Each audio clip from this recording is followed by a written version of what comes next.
So what are the 5 key things that you should be hearing from your coach on a regular basis? So as you're moving through your individualized coaching program right now, whether you're a runner, a rider, a swimmer, a hiker, a climber, whatever you're working towards right now, whatever your sport is, if you're following a coaching program, we're going to kind of open up the conversation and go, right, what are the 5 key areas that you should be kind of discussing on a regular basis? Why? Well, guys, these 5 key areas are going to give you that depth. They're going to give you that level of sustainability within your coaching program.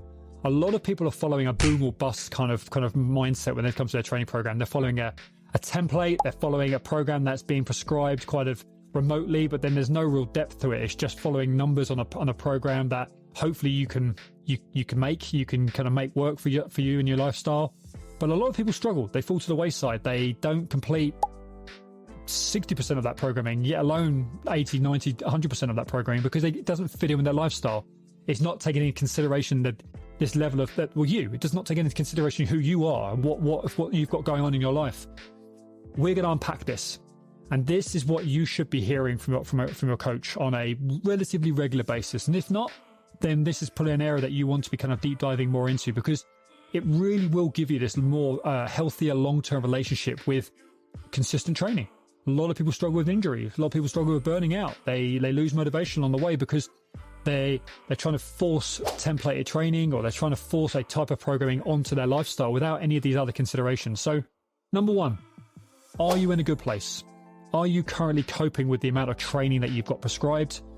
Does it fit in with your current work life, other family lifestyle commitments? That should be a question that's being asked very, very regularly, week to week, on a week-to-week basis. Just assuming that you can keep tolerating the amount of train load that you've got prescribed. You could literally be having a 6-day-a-week training program where hopefully you've got some sort of recovery day in there. But a lot of you are following 6 days a week worth of training, double days if you're following a multi-sport program, or you're a high volume endurance program of run, bike, swim, whatever you've got going on. Are you coping with it? Because some weeks you've got it, and there's no doubt about it. And we've established that because hopefully you've built up to this type of volume. We haven't just dropped this volume into your lifestyle, that you've built up to this, and we know that you're able to tolerate that amount of training. Whether it's across those 6 days you're doing multiple S&C sessions, you're doing multiple run, ride, swim sessions. But there's some weeks when you can't tolerate it, and you've got to be honest about that. And that's the first and foremost. There's some weeks where you can tick all the boxes, and there's other weeks where you should be able to adjust the settings of that program, dropping out certain sessions so you can focus on the key sessions, because work is going to hammer you. You've got certain work projects, you're commuting, you're traveling, you've got family commitments, whatever's going on. There are other stresses in your life that need to be navigated. If you are left to navigate those yourself, you're probably likely to try and fit things in. You're going to redline it across the whole week to tick all the boxes. And again, this is where people lose consistency. Potentially they lose momentum, because they can pick up an injury and niggle. They can burn out. They can create a deficit of a level of fatigue, but also the mental accumulation of some of those weeks where you are trying to find this level of consistency week after week, whether it's a 16-week training block, 20-week training block, or plus. We are looking to build momentum all the time, layer the work.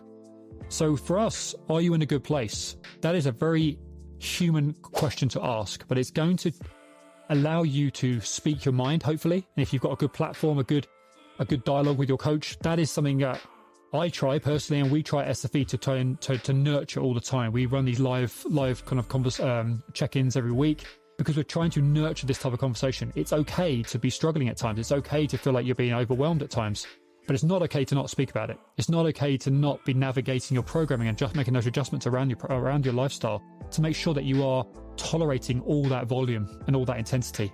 Sometimes it's about dropping sessions away and having an extra rest day.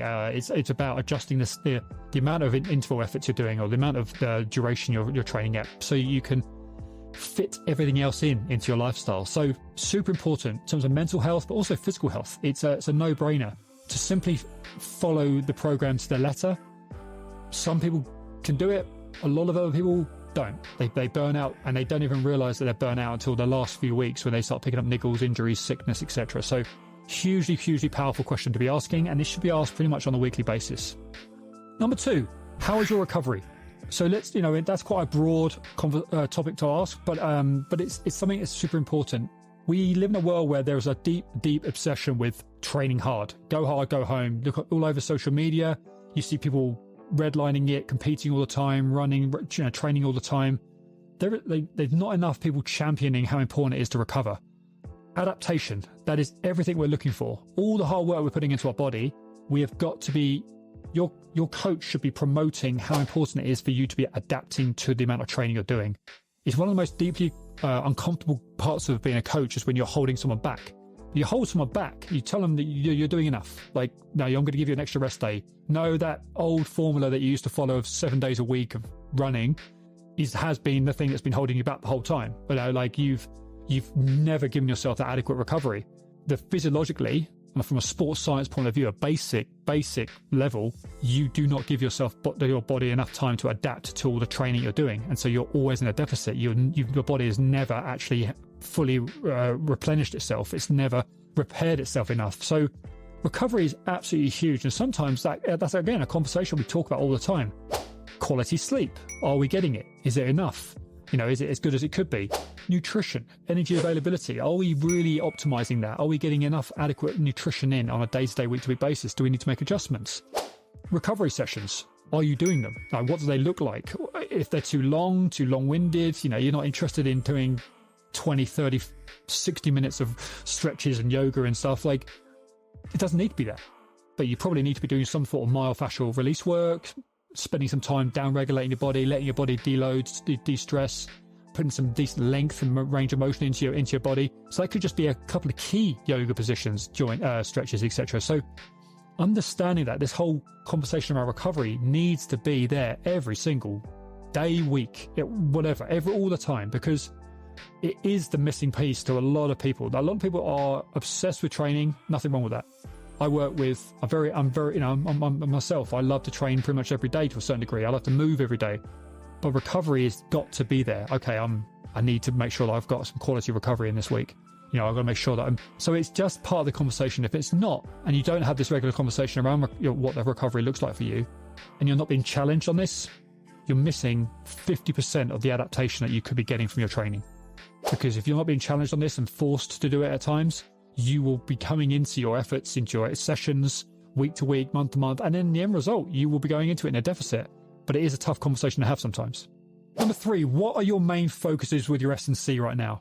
Hopefully your S&C is non-negotiable. If it's not, I would question that straight off the bat. I don't, you'll know with us at Strength for Endurance, it's a non-negotiable. It's always integrated into all of our programming. Why? Because it's the very foundation of your athleticism. The romantic idea that you can just keep running and your body will keep responding to it. That you can come into a sport and just just do more of what you want to do. Keep adding more to your volume and just hope that 1 week of deload is going to allow your body to adapt. And that those old injuries, those old weaknesses, the fact that you're getting older, the downregulation of hormones, that's not, you don't need to worry about that. No, you do. And so S&C is always going to be a conversation within all of your programming. But what are the current main focuses? The program that you're following, is it ticking the boxes? Yes, I'm moving through things nicely. Are there other areas that we need to be doubling down on? I'm noticing this in my running at the moment, my calf, my hamstring, my lower back, my range of motion, my feet, whatever it is. What can we be dialing in on a little bit more? We try to have this conversation all the time with our guys, guys and girls working through their programming. Yes, they're following an individualized training program. They've already identified what their weaknesses are from our initial kind of consultation when we start with. But then we go into them as they move through a program, they get better, they get stronger, they improve their range of motion. What are the next focuses of a program? These should evolve all the time. Can we bring those into your warm-up, recovery sessions, pre-run, post-ride, whatever it needs to be? Or do we need to be doubling down harder in your S&C sessions when you're in the gym and in your home gym setup? So again, every single week, what are our main focuses from this week when you're with your S&C? Because if that is and it should be integrated into your current running, training, multi-sport programming, are we adjusting the load appropriately as well alongside that? Is the current massage, so it's number 4, is the current massage treatments that you're having, are they necessary? And do we need to be really addressing the problem at hand here? So often we challenge people on this where they feel like they need to roll all the time, stretch all the time, get their regular massage, treatment, etc. there is always a quality to this type of stuff where it's mental health. Like, it's a great thing for you to download, de-stress, to go into a space, have some manual therapy. Never want to kind of downplay the importance of that. However, if you're investing a lot of money and time and you've been led to believe that is the single thing that's going to be holding you together, that is something that has to be challenged. That maybe needs to be challenged on a daily, weekly basis, because that is something that you've been drilled into you from social media or from previous health professionals that you've worked with. But a lot of it is smoke and mirrors. There's a lot of it is bullshit, in the sense that they want you to keep coming back to work with them, but they're not giving you the real answer to the problem at hand. Why are you constantly tight through certain areas? Why are you struggling to kind of feel like you're confident and comfortable through your lower back, hips, knees, ankles, whatever we're working on? It's because probably you're lacking strength and conditioning. You're not being held more accountable to maybe your biomechanics on the bike, in the water, on the run, whatever your environment is. Always looking to drill further down into those little behaviors that you may have come into a program on. Not to dispel them completely, because there's a time and place for them. There are 1%ers, but essentially, what's the root of the problem here? What do we need to be working on more? And again, it goes back to that previous question where, what do we need to be working on more in your S&C? What do we need to be working on more in your recovery? Maybe we're just overloading, compensating too much through one side. What do we need to be then dialing in on more so in your S&C? So unpacking these behaviors, and it doesn't have to be massage and treatments. It can be just these other behaviors that you've picked up along the way. Can we break those down over time? And not just being left to your own devices where you're just kind of trying to do everything and anything, but nothing's really working, and you're just investing tons of money, time and effort, when actually a quality conversation with your coach, boom, we get to the root of the issue. You're now saving money, but also you're saving a hell of a lot of bandwidth, mental energy as well, because you've solved that issue at hand. The last one, physiologically, having a conversation with your coach and being asked, when was the last time you had your bloods checked? Do you have a regular menstrual cycle? Do you have a regular period at the moment? What type of contraception are you on? Do we know where your hormones are at? Like these conversations, I think a lot of people hide away from these because they don't feel it's their lane to be in. But as a coach, like, we have a responsibility for your physical health. You may be in an environment where you are just being given a ton of work to do, and you may feel like that's all you're looking for. There is a duty of care when you prescribe work, that you want to make sure that person you're giving all that work to can tolerate that work. Not just in the short term, not just in the 12 weeks that they signed up for, but long term. Behaviors that they move away from you with, you want to make sure that you haven't just completely eroded away at their energy availability, their bone health, their hormonal health. Like, they should be leaving the coaching experience in a better place.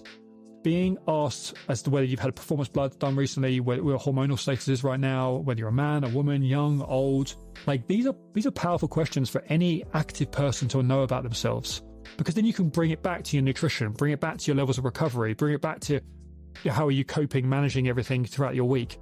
There's a hell of a lot of here you can unpack, but it will tell you the black and white of where your health is right now. What areas that you could be getting some easy wins in. Slight improvement in your nutrition can improve your blood markers, your blood health.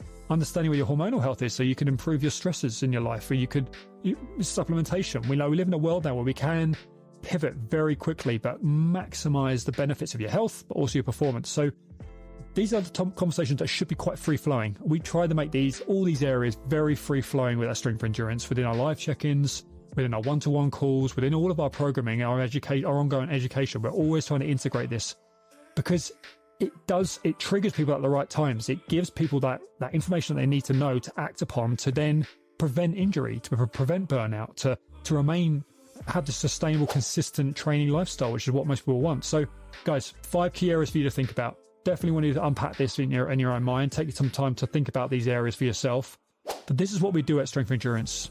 And if you want to be part of our community, we'd love to have a conversation with you.